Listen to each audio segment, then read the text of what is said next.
बक्सर का चौसा युद्ध का मैदान बन गया है। किसान और पुलिस आमने सामने हैं।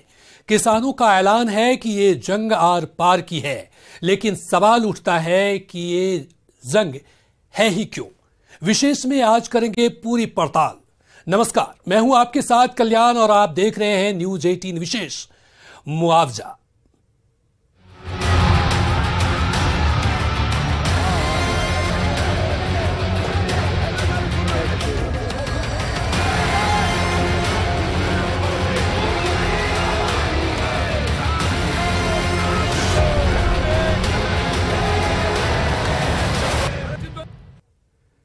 जनवरी को मुगल शासक हुमायूं और शेरशाह सूरी के बीच ऐतिहासिक युद्ध का गवाह रहा चौसा गांव किसानों के युद्ध का मैदान बन गया।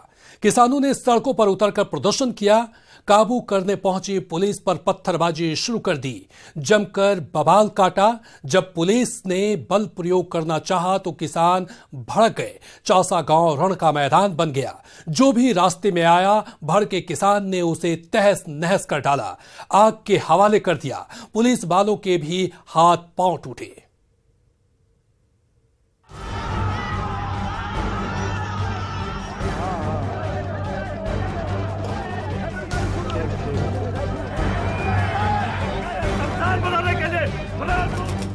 तारीख 11 जनवरी 2022।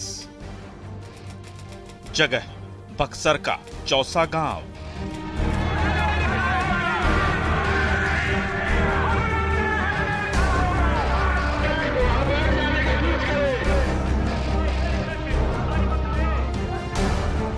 बक्सर का चौसा गांव युद्ध का मैदान बन गया।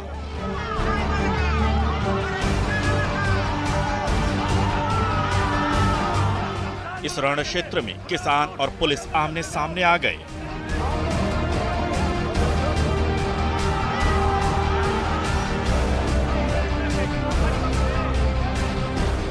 भड़के किसानों ने गाड़ियां फूंक डाली।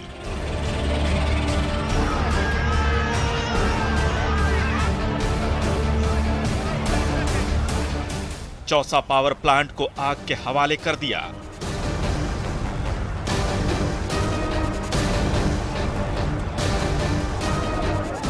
पावर प्लांट से जुड़ा जो कुछ भी सामने आया उसे तहस नहस कर डाला। पुलिस की गाड़ियों को भी नहीं बख्शा।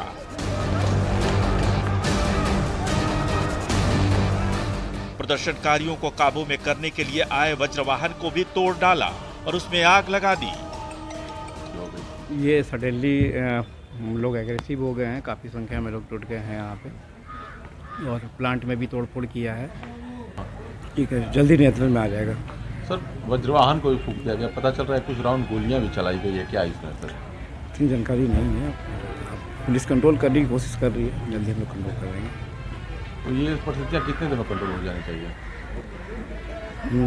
हम लोग शीघ्र कंट्रोल करने की कोशिश कर रहे हैं। भड़के किसानों ने चौसा में बन रहे पावर प्रोजेक्ट के मुख्य गेट में तालाबंदी कर दी। किसानों का गुस्सा ऐसा था कि पुलिस टीम के हाथ पांव फूल गए।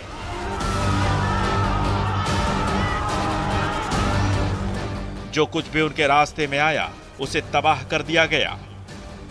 पुलिस बस देखती रह गई। उसे भी अंदाजा नहीं था कि आखिर किसान इस कदर बेकाबू हो जाएंगे। जब किसानों के गुस्से का गुबार शांत हुआ तो पीछे रह गए तबाही के निशान जो प्रदर्शनकारी किसानों ने यहां ढाया था।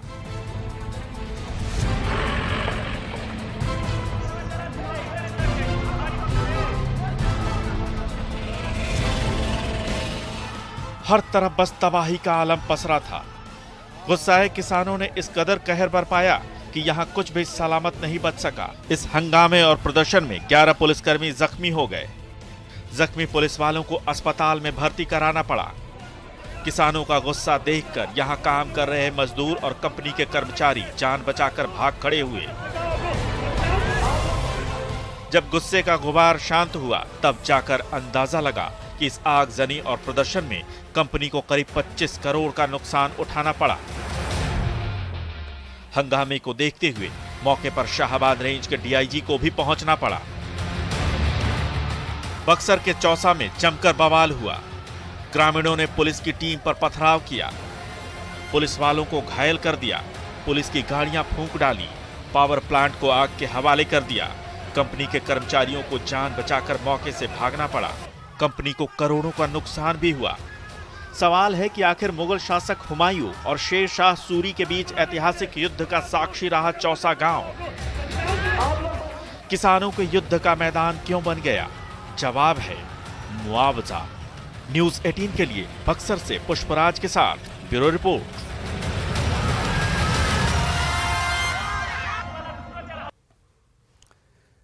सवाल है कि आखिर यह पूरा बवाल शुरू कैसे हुआ? आखिर 11 जनवरी को चौसा युद्ध का मैदान क्यों बन गया? खेती किसानी करने वाले आम किसान उग्र क्यों हो गए? क्यों किसान ने सड़क पर उतरकर हिंसा प्रदर्शन करना शुरू कर दिया? जब बक्सर में बवाल हुआ तो राजनीति भी शुरू हो गई।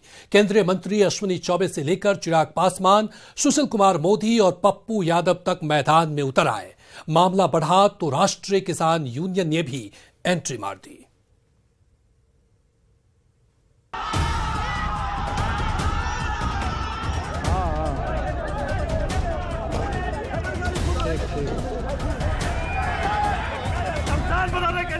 जमीन अधिग्रहण और मुआवजे को लेकर बक्सर के किसान भड़के हुए हैं।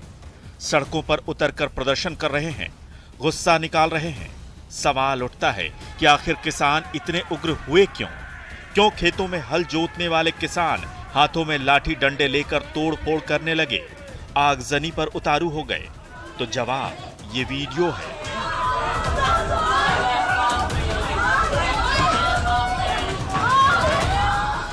बक्सर में बवाल के बाद पुलिस बर्बरता का ये वीडियो सोशल मीडिया पर वायरल हुआ। वीडियो में साफ दिख रहा है कि पुलिस घर में घुसकर लोगों से अभद्र व्यवहार कर रही है, उनके साथ मारपीट कर रही है। पुलिस ने रात में घर में घुसकर बच्चों, औरतों और बुजुर्गों पर लाठियां बरसाई। दावा है कि ये वीडियो 10 जनवरी यानी घटना वाले दिन से ठीक पहले वाली रात का है।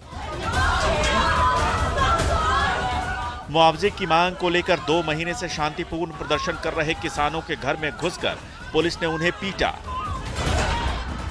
इसी के बाद किसान भड़क गए और अगले दिन यानी 11 जनवरी को पुलिस पर पथराव शुरू कर दिया और आगजनी पर उतारू हो गए।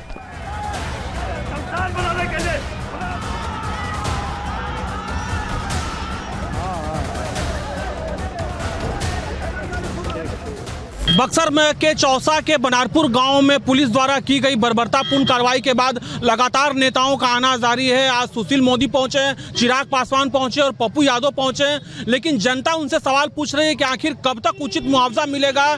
जो मंत्री और जो नेता पहुंच रहे हैं वो सिर्फ आश्वासन दे रहे हैं कि हम लोग कार्रवाई कर रहे हैं, लेकिन लगातार पिछले 3-4 दिनों से बक्सर का जो बनारपुर गाँव है वो पॉलिटिकल हब बन गया है और लगातार अब यहाँ नेताओं का दौरा जारी है।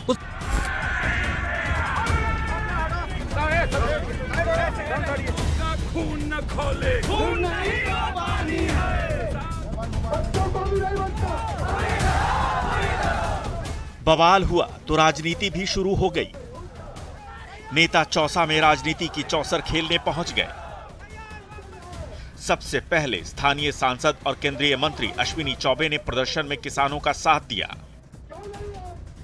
किसान शांतिपूर्वक आंदोलन कर रहा था, अगर उस दिन गेट पर आए तो आपने उन पर केस क्यों दर्ज कर दिया? आप उनकी बात को सुन लेते, आपने FIR कर दिया और रात में पकड़ने चले गए। FIR करते 12 बजे रात में और वो भी दीवार तड़प करके, लगता है आतंकवादी घुस गया था बनारपुर में। ये आतंकवादी को भी गिरफ्तार इस प्रकार से नहीं किया जाता जैसा आपने काम किया है, यह दुर्भाग्यपूर्ण है। अश्विनी चौबे पुलिसिया कार्रवाई के विरोध में पहले तो राज्य की नीतीश कुमार सरकार पर जमकर बरसे, फिर शहर के अंबेडकर चौक पर रामचरितमानस लेकर मौन पर चले गए। इसके बाद तो जैसे बक्सर के चौसा में नेताओं का तांता लग गया। सुशील कुमार मोदी से लेकर चिराग पासवान और कई दूसरे नेता पहुंचे। सबने जमकर सरकार पर भड़ास निकाली। तो किसानों को 2013-14 की दर पर नहीं बल्कि वर्तमान दर पर मुआवजा मिलना चाहिए। नंबर 1। दूसरा जो निर्मम पिटाई हुई है, जिस बर्बर तरीके से पिटाई हुई है, और उसी का परिणाम था कि लोग आक्रोश में आए। और इस तरह की घटना तो हमें लगता है कि अंग्रेजों के ज़माने में भी नहीं होती थी। अरे भैया कोई अपराधी थोड़ी है, कोई डकैत थोड़ी है जो फरार हैं। आप दिन में गिरफ्तार करते, नहीं गिरफ्तारी हो रही थी तो आप वारंट निकालते और कुछ करते। लेकिन बिजली का लाइन काट कर रात को 11 बजे के बाद घर में घुसना और घर में घुसकर महिलाओं के साथ दुर्व्यवहार करना, पिटाई करना, और इस प्रकार का पूरा मैंने वीडियो देखा है, किसी को कोई भी देखकर उसका खून खौल जाएगा। ये एक ऐसा घोटाला है जो कि पूरे प्रदेश में हो रहा है। केंद्र सरकार की जितनी योजनाएं हैं उसके लिए जो राज्य सरकार भूमि अधिकृत करके जो सौंपने का काम करती है और उसके बदले में जो राशि आवंटित करने का काम किया जाता है, उसकी अगर जांच पूरे प्रदेश में हो जाए तो ये एक बहुत बड़े घोटाले के तौर पर उजागर होगा। चौसा की गलियां नेताओं से पट गई हैं। हर दिन नेताओं का आना जारी है। बीजेपी के नेता पहुंचे तो जन अधिकार पार्टी के अध्यक्ष पप्पू यादव भी पीछे नहीं रहे। वो भी गांव की गलियों में नारे लगाते किसानों के साथ खड़े हो गए। आदेश जिसने दिया, क्या लिखित आदेश दिया था? क्या लिखित ऑर्डर है? मार कौन रहे हैं? जितने पदाधिकारी मार है वो, और जिन लोगों ने जो सिविल कर्मचारी है वो, तो सिविल कलेक्टर क्या कर रहे थे इतने दिनों से, जो 80 दिनों से मामले को लिटिगेशन करवाए जा रहे थे। तो ये नहीं चलेगा, इसकी पूरी जांच सीआईडी से हो, और जो पदाधिकारी इसमें इन्वॉल्व हैं वो सब के सब उस पर एफआईआर हो, उसका सस्पेंशन हो, चाहे कोई पदाधिकारी हो। बक्सर में किसानों का आंदोलन तूल पकड़ता जा रहा है। इसमें अब राष्ट्रीय किसान यूनियन की भी एंट्री हो चुकी है। बक्सर में तकरीबन 2 महीने से ऊपर किसान अपनी हक की लड़ाई लड़ रहे हैं। किसान अपनी जमीन की मुआवजे की उचित दर पर मांग कर रहे हैं। नज़ारा देख सकते हैं किस तरह से किसानों की भीड़ है, और ये जो बक्सर का चौसा है ये पॉलिटिकल हब बनता जा रहा है। पुलिस की बर्बरतापूर्ण कार्रवाई के बाद लगातार नेताओं का आना जारी है, और आज इसी क्रम में राकेश टिकैत जो है वो पहुंचे हैं बक्सर के बनारपुर गाँव में, और सैकड़ों किसानों को ये संबोधित कर रहे हैं। और किसानों का साफ तौर पर कहना है कि हमें जो जेवियन है, जो पावर प्रोजेक्ट बन रहा है बक्सर में, पावर प्रोजेक्ट के लिए जो जमीन ली जा रही है, जो वाटर पाइपलाइन और रेल कॉरिडोर के लिए, उसका सरकार उचित मुआवजा दे, आज के रेट से मुआवजा दे। अब देखने वाली बात यह होगी कि किस तरह से बीच का रास्ता निकलता है, और किसानों का साफ तौर पर कहना है कि जब तक सरकार हमें उचित मूल्य आज के रेट से जमीन का नहीं देती है तब तक काम नहीं हो पाएगा। किसान नेता राकेश टिकैत सोमवार को चौसा पहुंचे और अपनी मांगों को लेकर महापंचायत कर रहे नेताओं को अपना समर्थन दिया। उनके साथ यूपी और हरियाणा के किसान नेता भी शामिल हुए। उन्होंने खुलकर धमकी दी कि सरकार को किसानों के आगे झुकना ही होगा। अरे सरकार मुआवजा देगी, सारे काम करेगी सरकार। अब आंदोलन तो बिहार से अभी तो शुरू होगा भाई। बिहार के लोग तो यहाँ को देख ही नहीं थे, बिहार से बाहर जा रहे थे। बिहार से हम बाहर जाएंगे जी, बिहार से लगाव नहीं है। जो पढ़ लिख रहे उसने बिहार छोड़ दिया। अब कम से कम दर्द होगा तो आओगा। तो जब तक लाठीचार्ज, आंसू गैस के गोले नहीं चलते आंदोलन खड़ा नहीं होता। अब खड़ा होगा आंदोलन। टूट तो रही है सरकार, और क्या कर रही है सरकार? का काम है कि बिहार के किसानों की जमीन लुटी जाए। वो कॉन्ट्रैक्ट फार्मिंग के नाम से बड़ी बड़ी इंडस्ट्रीज दे के उस पर लुटी जाए, क्योंकि बिहार के लोग तो मजदूर बना दिए, बिहार के लोगों को कमजोर कर दिया। आज यहाँ जमीन में कुछ नहीं, आप यहाँ से चल जाओ। बिहार के लोग पूरे देश में काम करने के लिए जा रहे हैं। राकेश टिकैत ने कहा है कि अगर किसानों की बात नहीं मानी गई तो 20 फरवरी के बाद पूरे बिहार में ट्रैक्टर यात्रा निकाली जाएगी और सरकार को घुटनों पर ला दिया जाएगा। साथ ही 15 फरवरी से किसान अपनी उन जमीनों पर ट्रैक्टर और हल चलाएंगे और महिलाएं खेती करेंगी जिन्हें सरकार ने पावर प्लांट के लिए अधिग्रहित किया है। न्यूज़ 18 के लिए बक्सर से पुष्पराज के साथ ब्यूरो रिपोर्ट।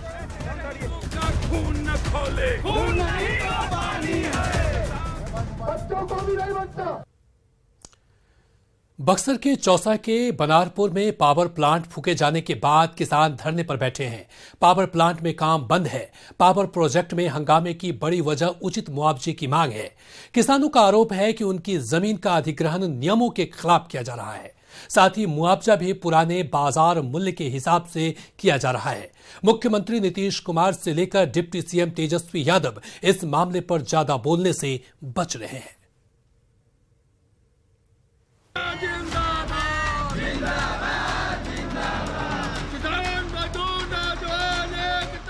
बक्सर के चौसा के पावर प्लांट में काम बंद है। पावर प्लांट फूंके जाने के बाद किसान अब भी धरने पर बैठे हैं।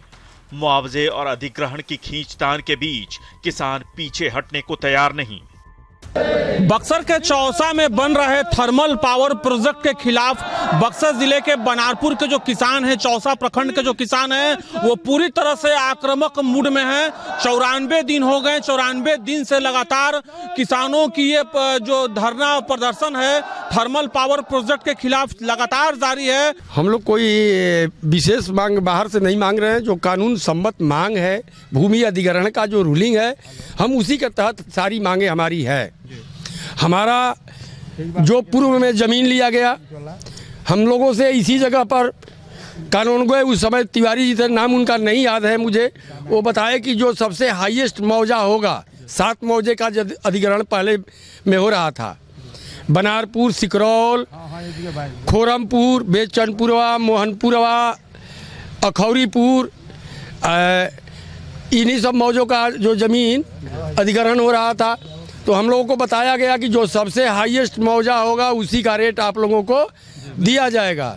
पुनी के लोग का कहता हूं जरा बस हमारा कोहे के गरज बना जे हमनी के टोपरा गोइल बा तब पैसा पूरा नहीं खन देले, पैसा बाकी बा आई अवरी जमीन मांगत रहन त हमनी के पैसा पूरा ना करी ह तिले जमीन ना देब जा। आई अब जमीन ना देब जा, जितना में उनका रहे के बाद तब उतने में रही ह आ नहीं तो हमनी के जमीन ना देब जा, जास उठा के खत्म। अगर मांग हम लोगों का उचित है कि हम लोगों का जो उचित मुआवजा है कानून के तहत वो हम लोगों को दी जाए। हम लोग उसी का मांग कर रहे हैं और धरना पर बैठ शांति प्रिय धरना हम दे रहे हैं। गांधीवादी विचारधारा से कोई यहाँ पर कोई किसान उग्र नहीं है। किसानों के उग्र प्रदर्शन का आखिर कारण क्या है, ये जानना जरूरी है कि आखिर क्यों किसान इतने भड़के हुए हैं, आखिर क्या है पूरा मामला।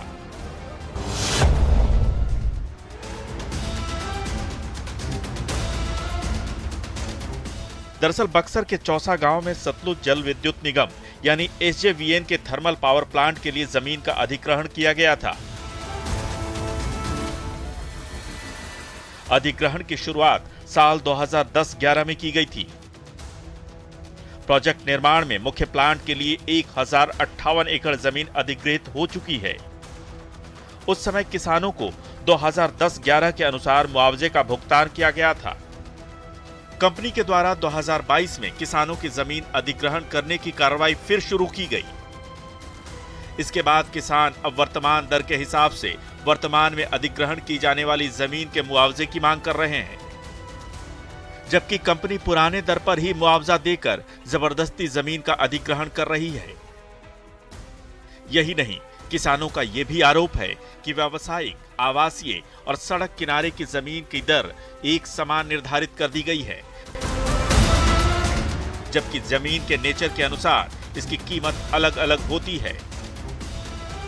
इसी के विरोध में पिछले 2 महीने से किसान आंदोलन कर रहे हैं। हालांकि कंपनी का दावा कुछ और ही है। बार बार कई मीडिया या पत्रकार या कई लोग ये क्वेश्चन करते हैं कि आपको NOC मिल गया। तो जिस दिन बिहार सरकार ने मुझे ये दिया पोजेशन सर्टिफिकेट, खुद DCLR साहब से उस दिन जो नए DCLR साहब उन्होंने बहुत अच्छा से समझाया।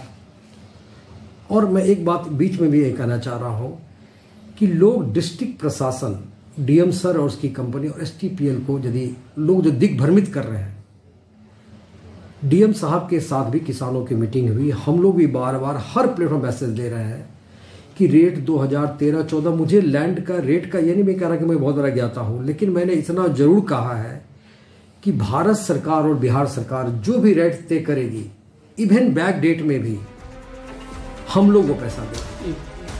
प्लांट तक कोयला लाने के लिए बन रहे रेल कॉरिडोर के लिए 147 एकड़ और गंगा से पानी लाने के पाइपलाइन के लिए 45 एकड़ भूमि का अधिग्रहण फिलहाल प्रक्रिया में है। इस अधिग्रहण से करीब 1000 किसान प्रभावित हो रहे हैं। इनमें महज 69 किसानों ने ही मुआवजा लिया है। बाकी ने ये कहकर मुआवजे से इनकार कर दिया है कि जमीन का बाजार मूल्य मुआवजे की तय रकम से ज्यादा है और सरकार ने कम पैसे देने के लिए भूमि का दर निर्धारण ठीक से नहीं किया है। किसानों का ये भी आरोप है कि न्यूनतम बिक्री दर के अनुसार MVR यानी मिनिमम वैल्यू रजिस्टर तय किया गया है, जबकि भू अर्जन विभाग का दावा है कि दर का निर्धारण नियमों के अनुसार हुआ है। मामले के तूल पकड़ने के बाद अब सरकार भी एक्टिव नजर आ रही है। मुआवजा वाले को लेकर के जो बक्सर का जो हुआ है, पहले NTPC का था तो उसमें भुगतान हुआ है, अभी कुछ पाइपलाइन वगैरह जो बिछ रहा है उसको लेकर के जो है किसान जो है मांग कर रहे हैं और हमने अपने लोगों को बोला कि भाई पता कीजिए कि क्या बात है। किसानों का आरोप है कि 2023 में 2011 के दर पर उनकी जमीन का अधिग्रहण किया जा रहा है। किसानों ने इसके खिलाफ औपचारिक रूप से